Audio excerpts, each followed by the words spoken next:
Desde hace varios años ha escrito y publicado Cecilia y Eduardo, cada uno sus propios libros. Y fue en 2019 que incursionaron en la escritura a cuatro manos con su novela La verdad secuestrada, de muy buena crítica. Escribir a cuatro manos involucra dos cerebros, pero ¿los cerebros y las manos deben ser diferentes? No estoy tan de acuerdo con esto de que los cerebros y las manos deben ser distintas. Mira, los cerebros yo creo que deben funcionar en forma más bien complementaria. Y yo creo que a nosotros nos ha resultado bien ese tema, porque Eduardo como ingeniero, él tiene un razonamiento muy lógico, muy ordenado.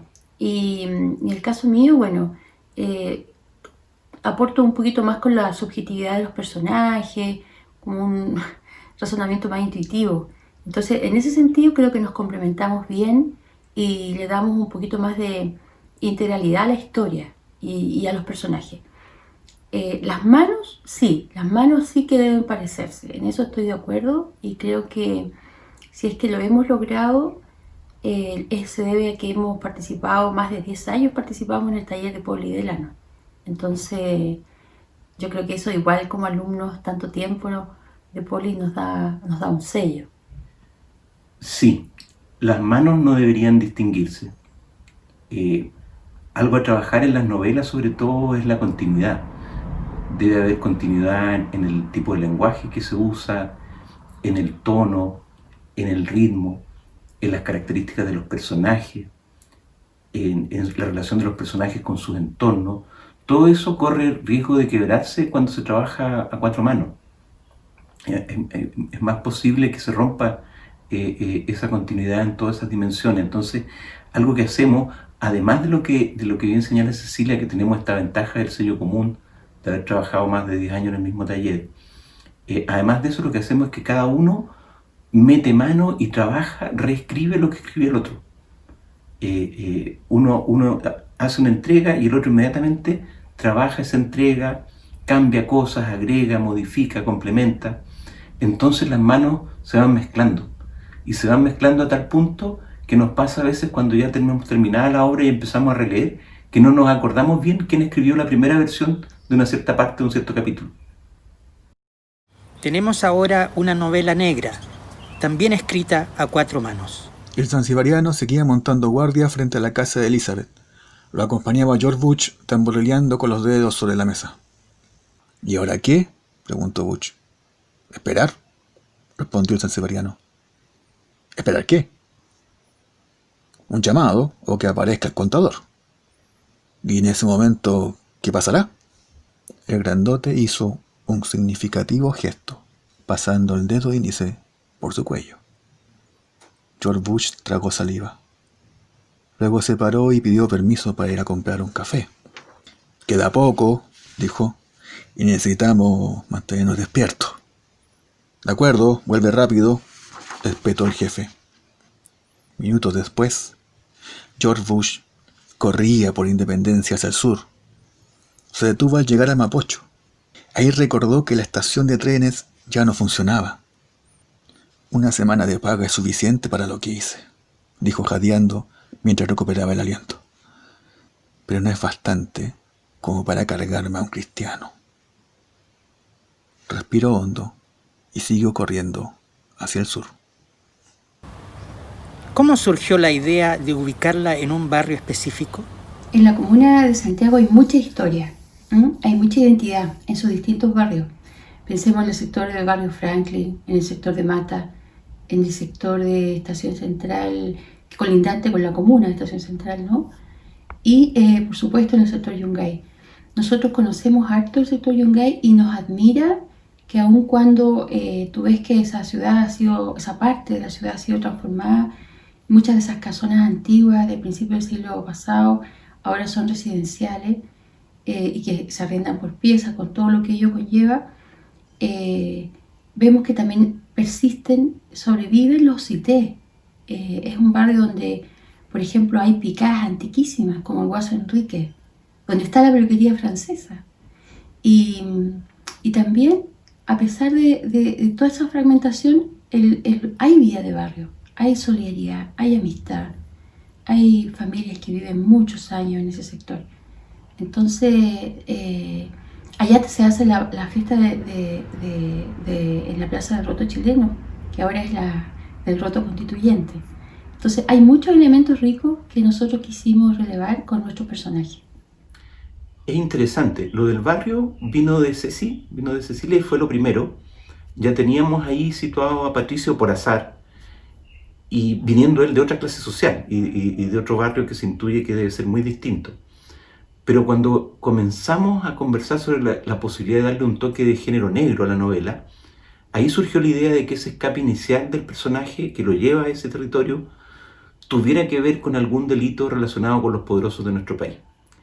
Y de esta forma el barrio terminó transformado en un escenario de contacto entre esos dos mundos que en la vida real son tan separados y distantes debido a la segregación urbana y la segregación social de nuestro país.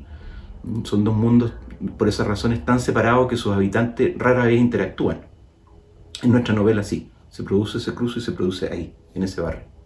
Bueno, lo primero, felicitar a Cecilia Aravena y a Adolfo Contreras por esta estupenda novela titulada Estación Yungay, novela escrita a 4 manos, lo que ya en sí es bastante complejo, pues se trata de 2 conciencias estructurantes, organizativas, 2 usos diferentes del lenguaje, 2 formas de adjetivación diferentes, etc. Pero en este caso, el lector accede a un discurso cohesivo, a una coherencia narrativa que se expresa en un estilo definido y consistente a la vez, un estilo que nunca hace ruido en el lector y que nunca pone en jaque el verosímil mismo de la novela.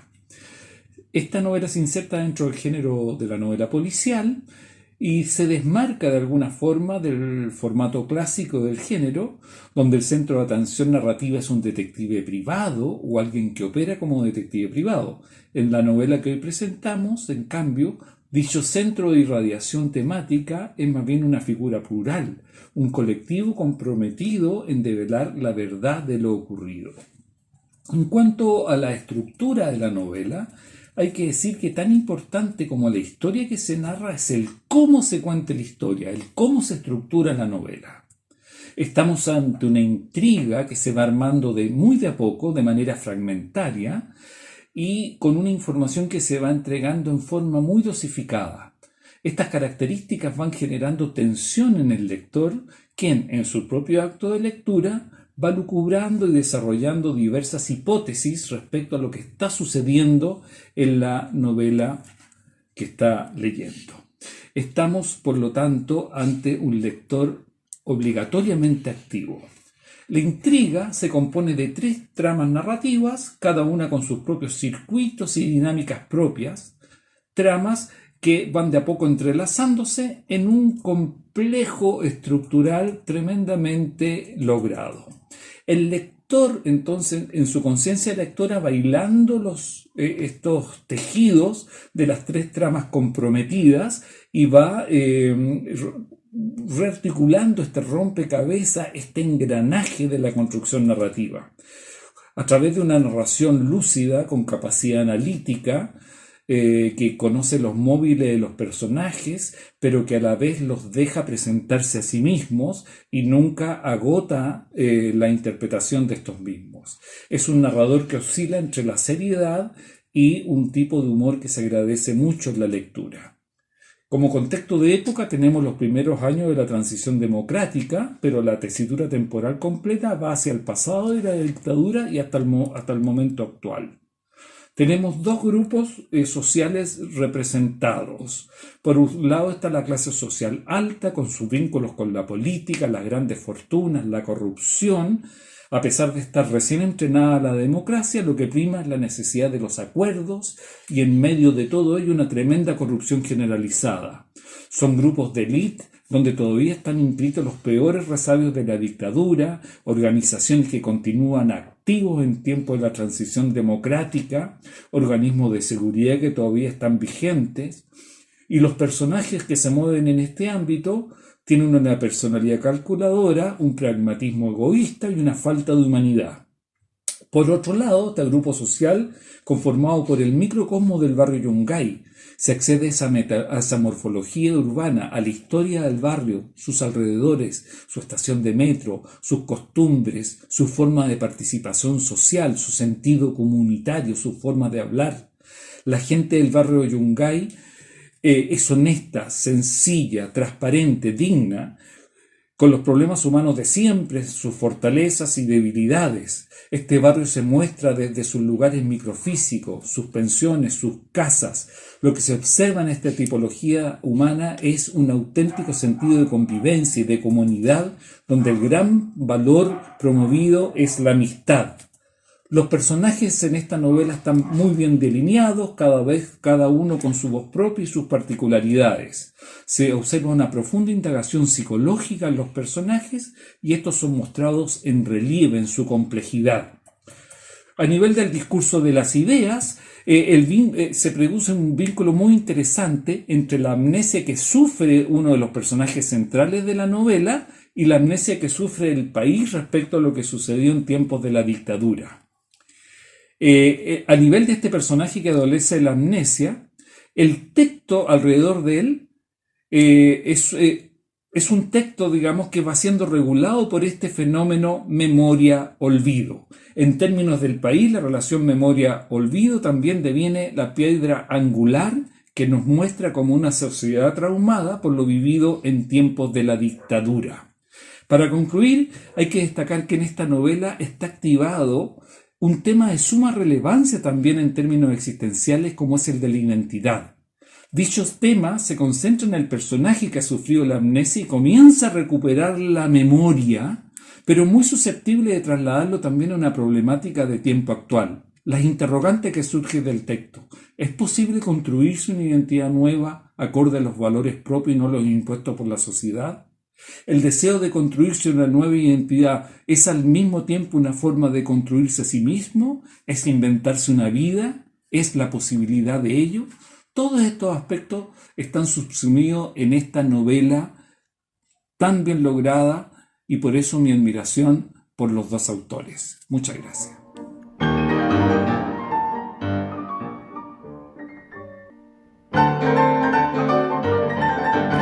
Tenemos ahora un libro de ciencia ficción. ¿Por qué la ciencia ficción? Creo que trato de desafiarme a explorar en otro género, porque como soy trabajadora social, tiendo generalmente a escribir cuentos o novelas que tienen que ver con la exclusión, la marginalidad, con un mundo conocido como trabajadora social. Entonces, explorar la ciencia ficción me ha permitido desafiarme y entretenerme en esto de construir mundos nuevos, escenarios posibles. ¿Y qué escritores te han inspirado? A mí me han marcado muchos autores de ciencia ficción. En primer lugar, yo diría Isaac Asimov. Yo soy fan de Asimov. En nuestro libro Investigando Humanos hay 2 cuentos que explícitamente le hacen un guiño a él.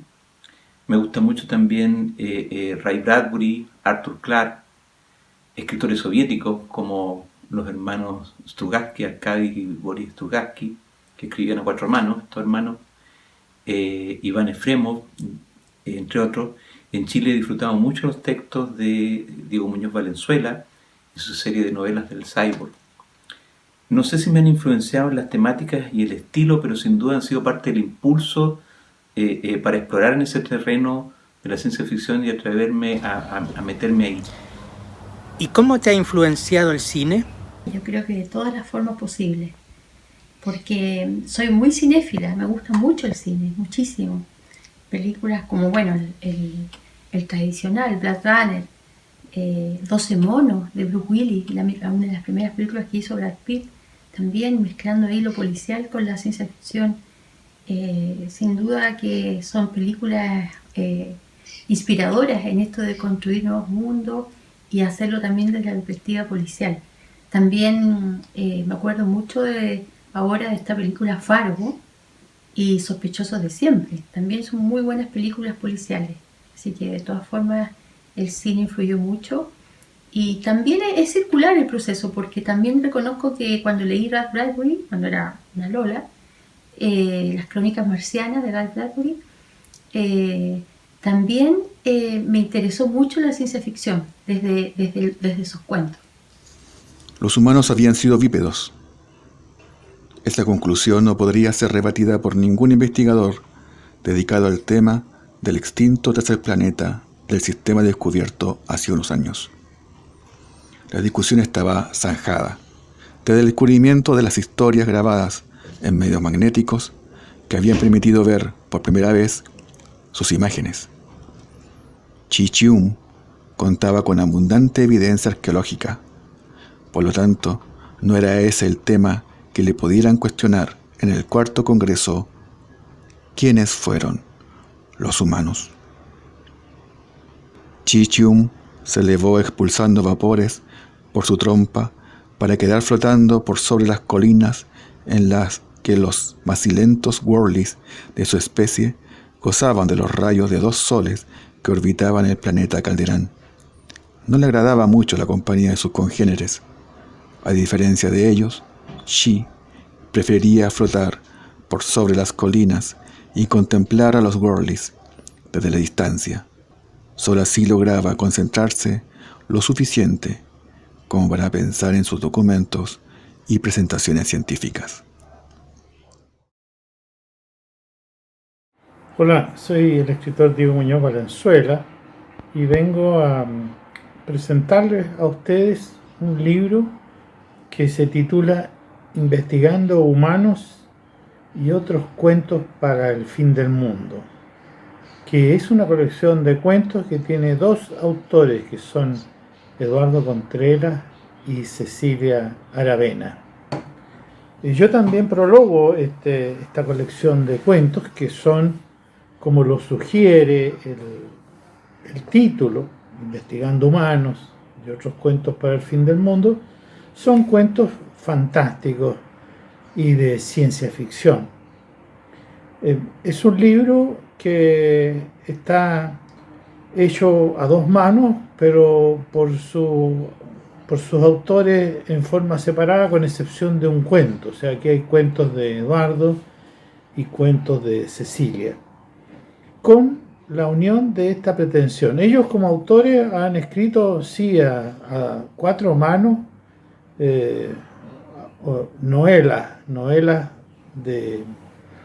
del área noir, policial, donde han creado un detective propio, muy especial. Acá, en este caso, es una colección de cuentos de Eduardo, cuentos de Cecilia, que van abordando un mundo del futuro. Ese mundo del futuro es un mundo, en general, de un futuro más bien cercano. No es un futuro distante, con viajes espaciales, es un futuro más cercano y más cotidiano. Aquí les muestro la portada del libro. Aquí hay una serie de cuentos, algunos de los cuales enfocan principalmente el efecto de la tecnología en la vida humana. Cómo la tecnología va transformando nuestra sociedad y nuestra manera de relacionarnos, hasta el punto en que una máquina puede llegar a ser lo suficientemente inteligente para darse cuenta que existe e interesarse en los humanos, interesarse sobre todo en su comportamiento, que hay que reconocerlo, muchas veces somos bastante anómalos. Nuestras sociedades son anómalas, vale decir, una inteligencia superior debería sentirse tentada de irrumpir y hacer algunos cambios. Eso, en el mundo que vivimos en este momento, vaya si sería válido. Pero una inteligencia artificial que de pronto decía que tiene que tomar el control.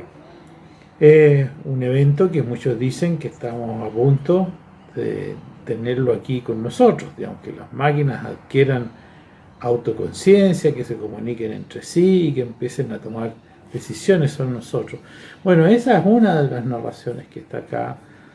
La interacción con robots también, con robots para convivir con nosotros.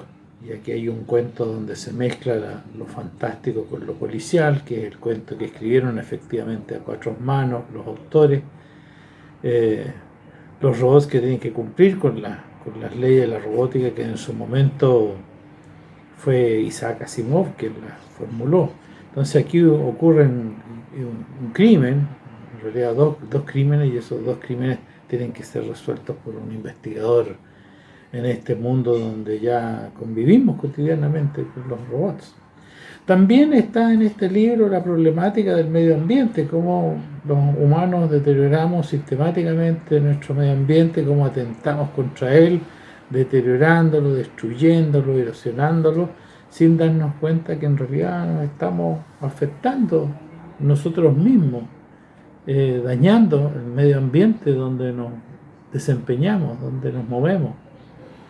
Entonces, bueno, ahí se explicaría más o menos parte como del subtítulo que dice "y otros cuentos para el fin del mundo".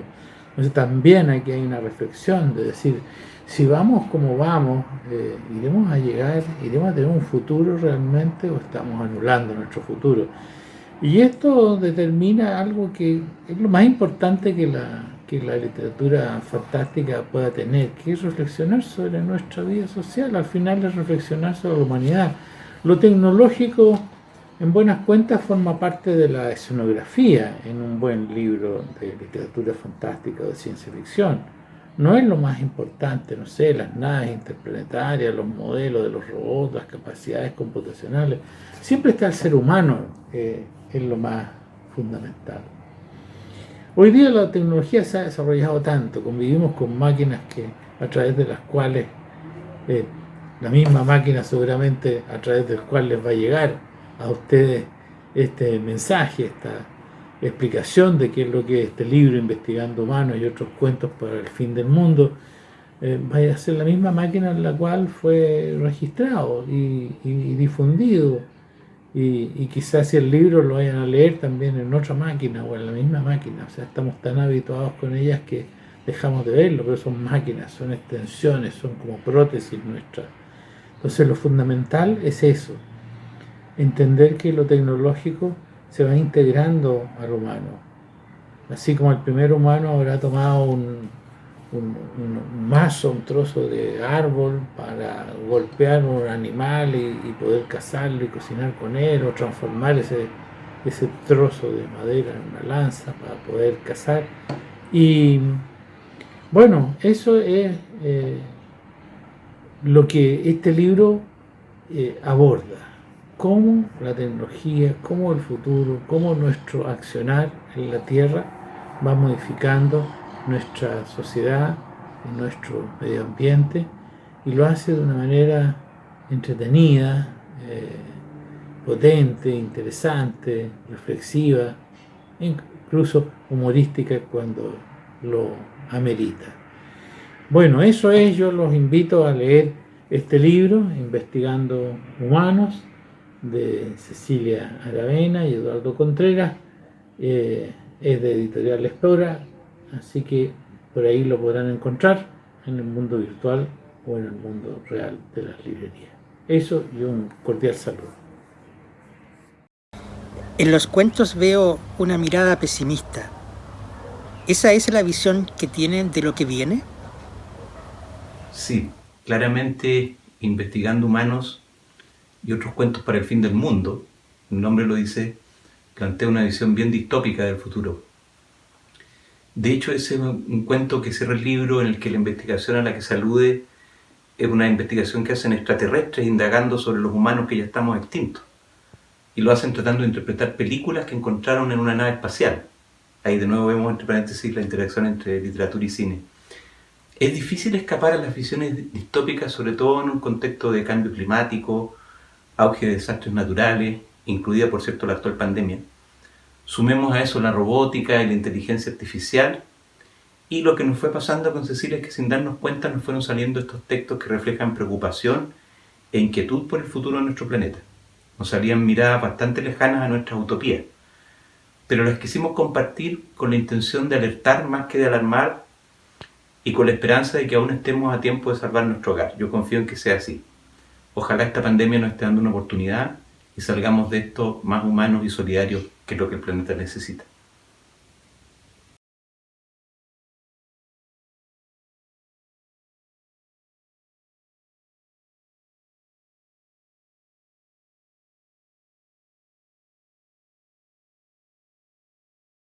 Felicitaciones, Gracias. Cecilia y Eduardo. Gracias. Muchas gracias. Muchas gracias. Muy buen lanzamiento. Felicitaciones, bueno, Muchas gracias. buenísimo. Felicitaciones para todos. Creativo. Felicitaciones. Gracias, gracias. Felicitaciones. Gracias. Felicitaciones. Gracias, Felicitaciones. Oye, queremos agradecerle mucho a todos, familiares y amigos que nos están acompañando, la gente que queremos está aquí con nosotros ahora. Partiendo por los agradecimientos, quiero agradecer mucho el apoyo que siempre nos han dado Cristian Montes y Diego Muñoz, que además de grabar la presentación, están acá ahora acompañándonos.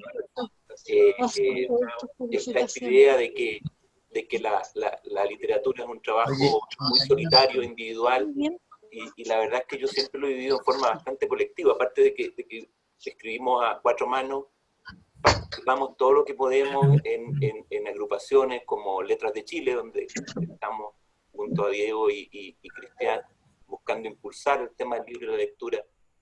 Así que muchas gracias a ellos dos, muchas gracias a la editorial Espora, que siempre nos ha apoyado, que hacen un gran trabajo y que esta vez innovaron y inventaron este lanzamiento virtual con poco menos que un documental, con entrevistas, con lectura. Le pusieron tanto empeño al virtual como lo habían hecho antes, poniendo el empeño a lo físico. Así que le agradezco mucho a Alex y Muñoz y a David Busto, que no sé si está, por el trabajo que hacen. Y finalmente, con Cecilia quisimos dedicar este lanzamiento al juez Guzmán,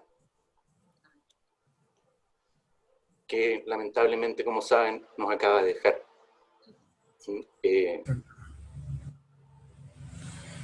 Queremos agradecer todo lo que hizo,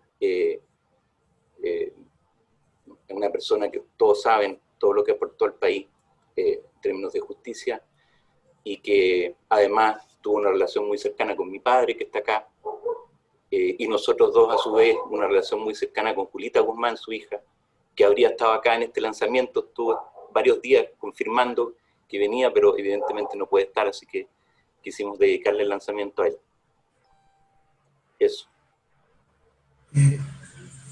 Quisiera saber si alguien está dirigiendo esta conversación para poder pedir la palabra. No sé cómo hacerlo. Sí, dele nomás. En estos momentos, digamos, en esta segunda parte principalmente va a estar Eduardo y Cecilia dirigiendo. Bien. Y se puede pedir la palabra a través del chat, que es la forma más adecuada quizás, y ahí vamos ordenando esta conversación tan grata. Bueno, adelante, Federico. Gracias Eduardo, y muchas gracias Cecilia y Eduardo por lo que ustedes están regalándonos hoy día. Yo tengo una consulta que tiene que ver con el barrio Yungay. ¿Por qué ustedes eligieron el barrio Yungay de Santiago y no, por ejemplo, 25 otras posibilidades o 48 barrios de Santiago? ¿Por qué eligieron el barrio Yungay? La dejo a ti esa.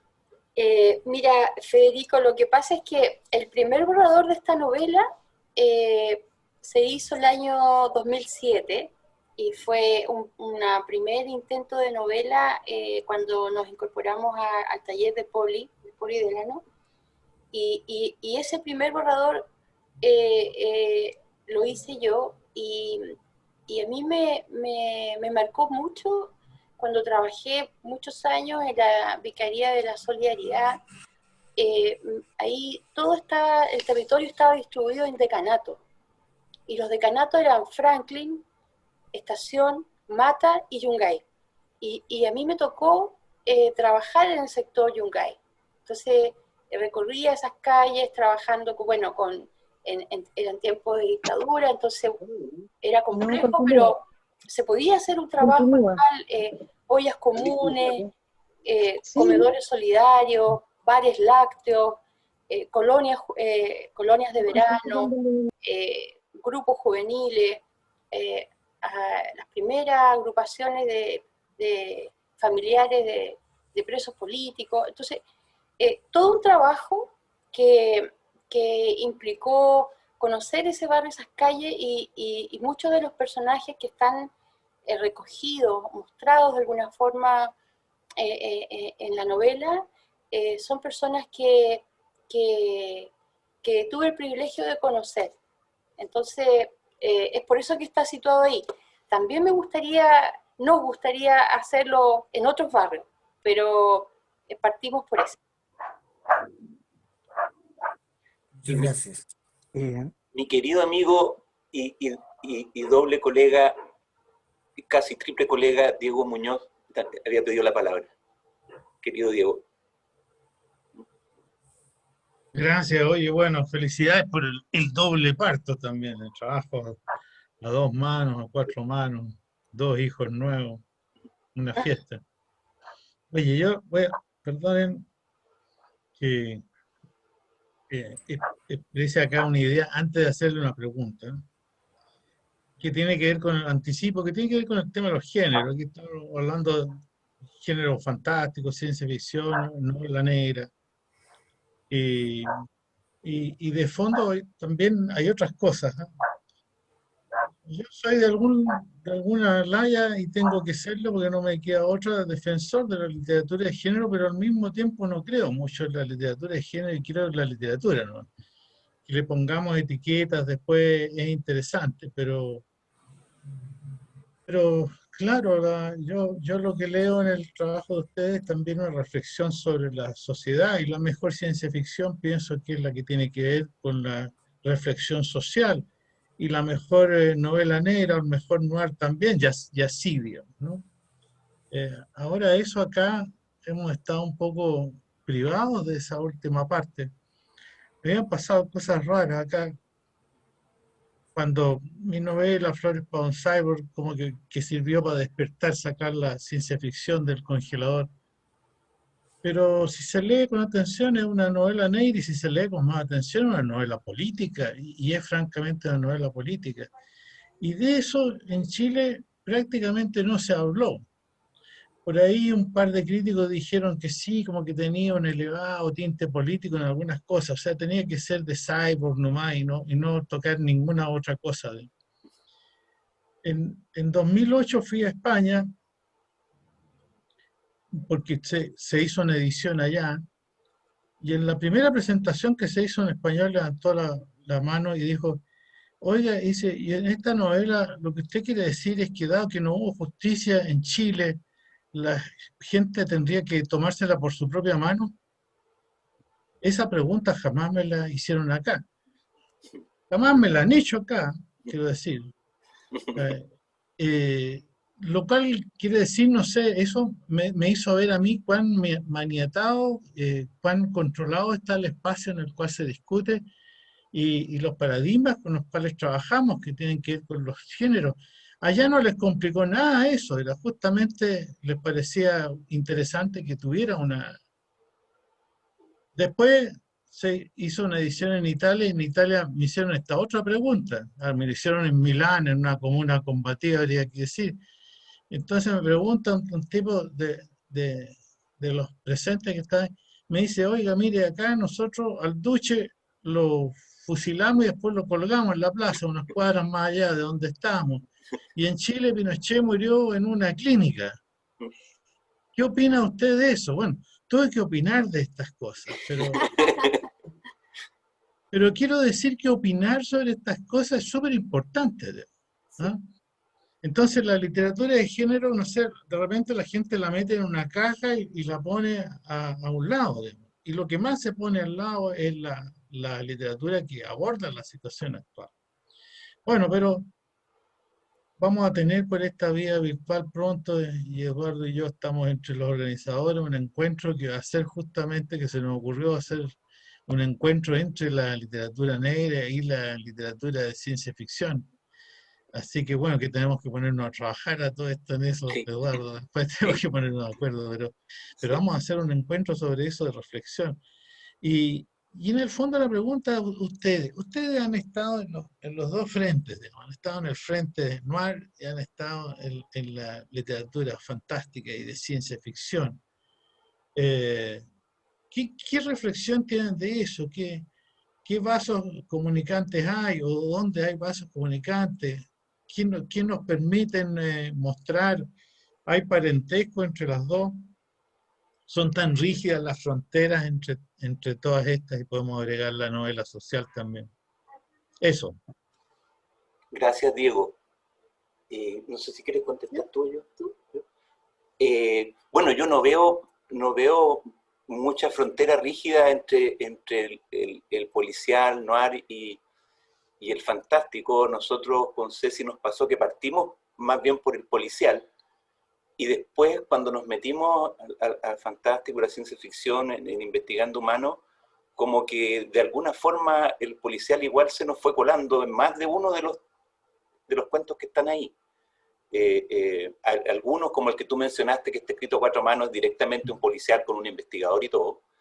Y en lo otro, rápidamente se nos empiezan a salir los delitos y matamos a alguien. Entonces, como que se nos cuela el policial de todas maneras, que es un poco lo que yo veo que te pasa a ti, que tú mismo acabas de comentar con la serie del Cyborg, que es policial, ciencia ficción, o ciencia ficción policial, no sé en qué orden ponerlo. Y me parece súper entretenido y desafiante eso, que se genere esa mezcla, que por lo demás tampoco es algo que lo que estemos innovando en estricto rigor. Asimov, que lo hemos mencionado varias veces, tiene varios que son también ciencia ficción de corte policial, cuentos y novelas. Y me parece súper valioso. Y como bien dice, yo creo que lo importante es que tratar de ponerle uno el mejor empeño para que salga de ahí buena literatura al final, independiente del género.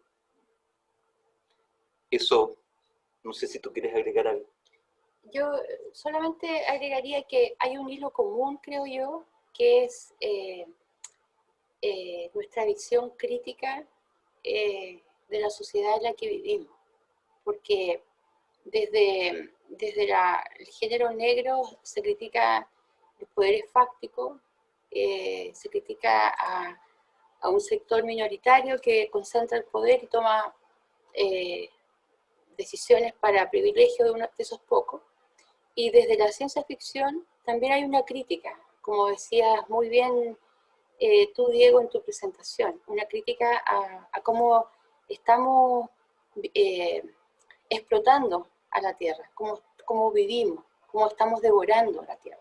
Entonces, yo creo que hay un hilo común que es la crítica, pero una crítica que no quiere quedar inmovilizada en la crítica, sino que también en inventar posibilidades, como decíamos en el video, inventar escenarios, inventar salidas. Yo creo que ese es un hilo común.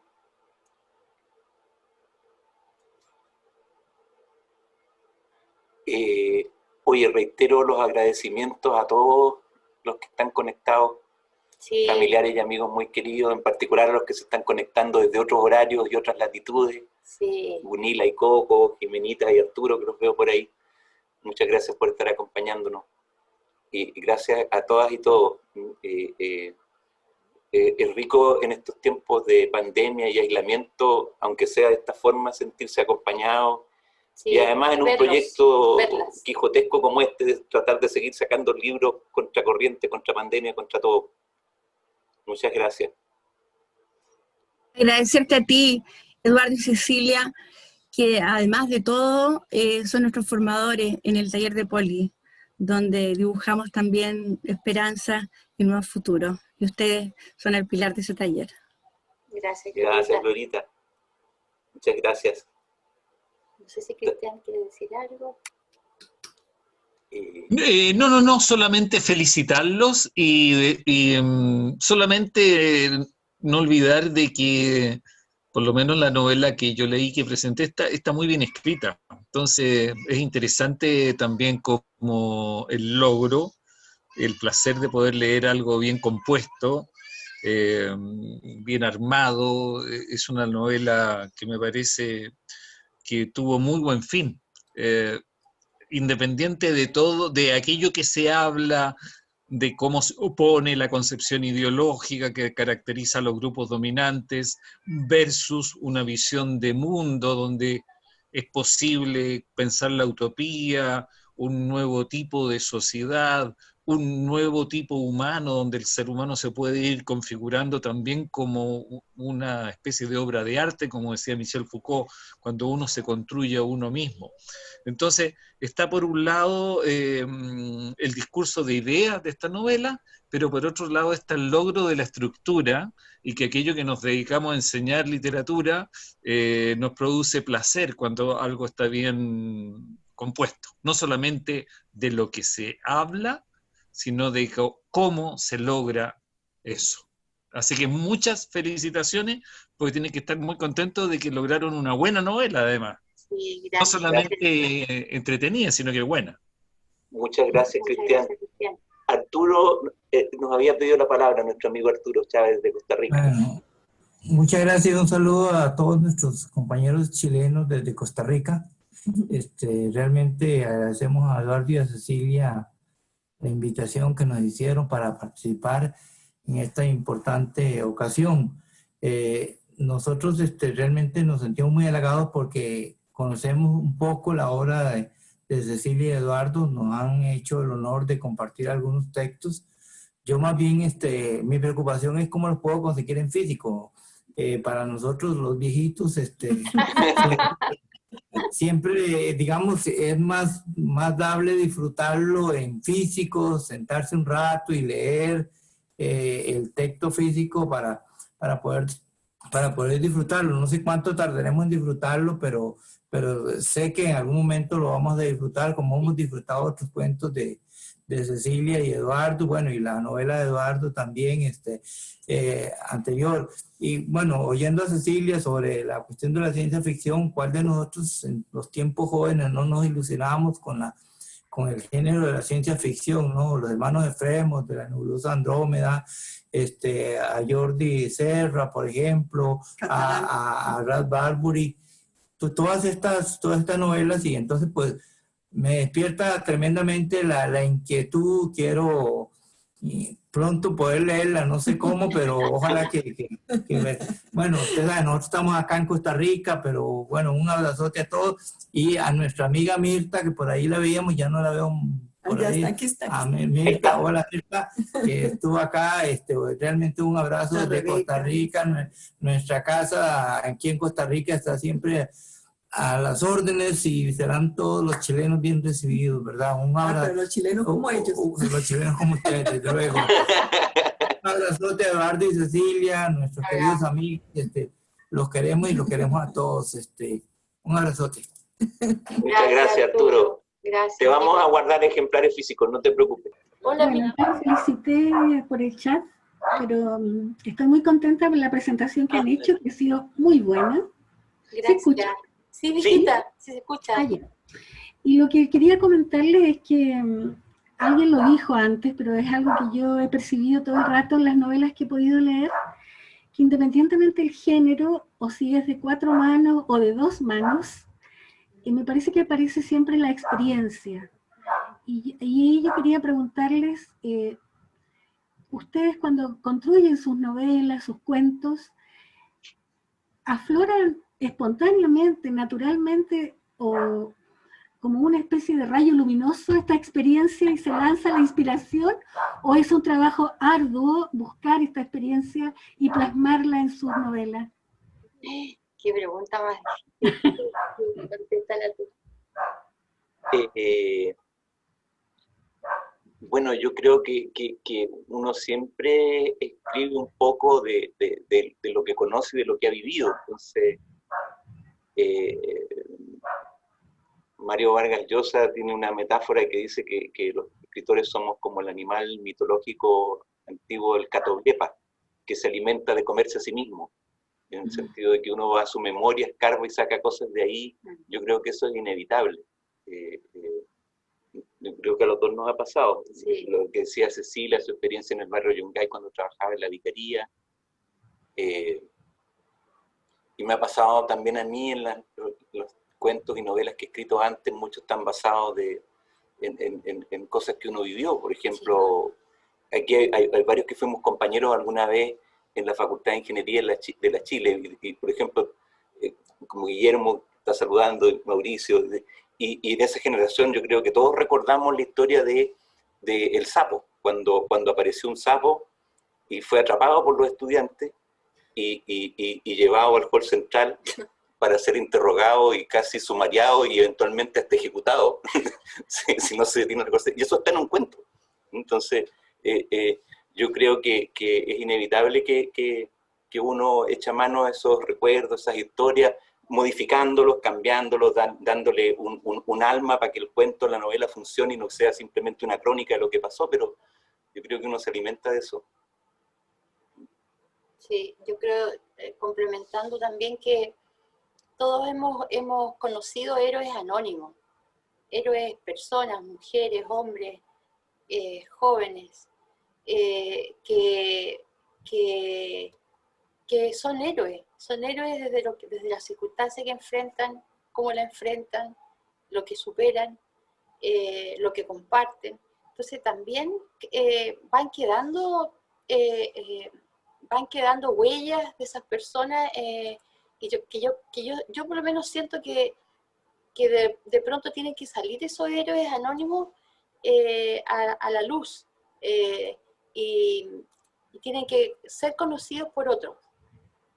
Creo que a mí me pasa que de repente siento la necesidad de poner en el papel una experiencia, un testimonio, un diálogo, una frustración cotidiana, pero valiosa, que tiene que cobrar vida, y muchos tienen que conocerla. Siento esa necesidad también. Micaelina había escrito en el chat para pedir la palabra. Hola, Miki. Gracias, Miki. Te mandamos un abrazo, Miki, desde acá. Estamos en el patio con Grecia. No, mira, igual felicitarlos, creo que es un gran esfuerzo, no los veo hace tiempo en vivo, bueno, como mucha gente, pero yendo un poco más allá y tomando un poco lo que dijo Diego, más allá de la forma, de los títulos que le puedas poner a las distintas técnicas o tipos de escritura, la pregunta es, ¿por qué a cuatro manos? No sé si...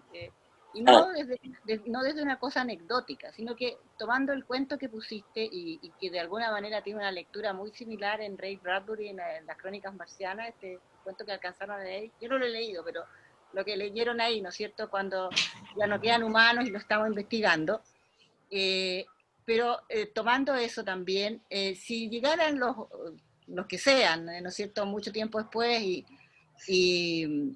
y la verdadera literatura solo es aquella que queda, ¿no es cierto? ¿Qué quedaría de estas cuatro manos? ¿Hay en las cuatro manos una mano unificada?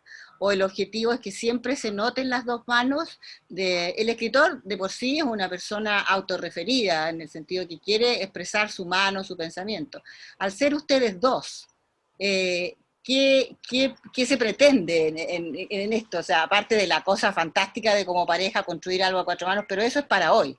¿Qué pasa en muchos años más cuando no estemos y este texto se tome?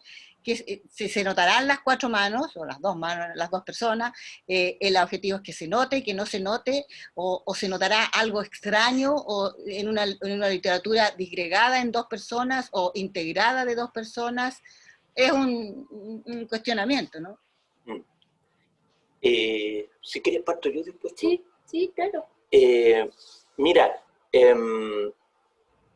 a ver, ¿por qué a cuatro manos y qué efecto genera eso? El por qué, yo pienso que algo decía Ceci en el video, que es como un tema de complementariedad. O sea, creemos que, y nos conocemos después de estar tantos años juntos en taller, más o menos qué cosas se les dan mejores a uno y a otro. Por ejemplo, Ceci, yo encuentro que trabaja muy bien los personajes y la Ceci tiene una raíz en la literatura, en la poesía. Lo primero que escribió fue poesía y crea imágenes muy bonitas.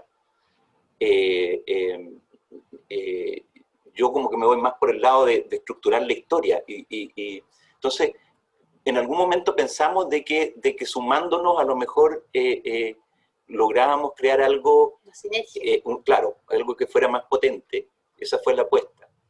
Y perseveramos en eso porque pensamos que de alguna forma lo estamos logrando. O sea, y no quiero como que nos autoevaluemos nosotros. O sea, en La verdad secuestrada, que fue la primera novela escrita a 4 manos, en las críticas que salieron, básicamente algunas críticas bastante exigentes, como la de Patricia Espinosa, algo que rescatamos es que no se notaban las 4 manos. O sea, había continuidad, no había altibajos, no había cambios en el tono, en el lenguaje, en el ritmo.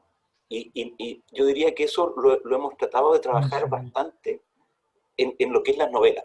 En el libro de cuentos es distinto. Como bien decía Diego, ahí lo que hicimos fue juntar cuentos que cada uno había escrito, pero que tenían esta afinidad temática, que eran miradas de futuro y están de hecho ordenadas cronológicamente. Entonces ahí probablemente las 2 manos se notan y el efecto va a ser distinto. Pero en el caso de las novelas, nosotros quisimos intencionar esa cosa de tratar de potenciarnos al sumarnos. No sé si lo estamos logrando, pero esa es la apuesta. Sí, esa es la apuesta, crecer más. Bueno, no sé si alguien más quiere comentar algo. Yo aprovecho de reiterar esto de que www.espora.cl para que Alex y David vean la recompensa de todos sus esfuerzos en esta producción en medio de la pandemia.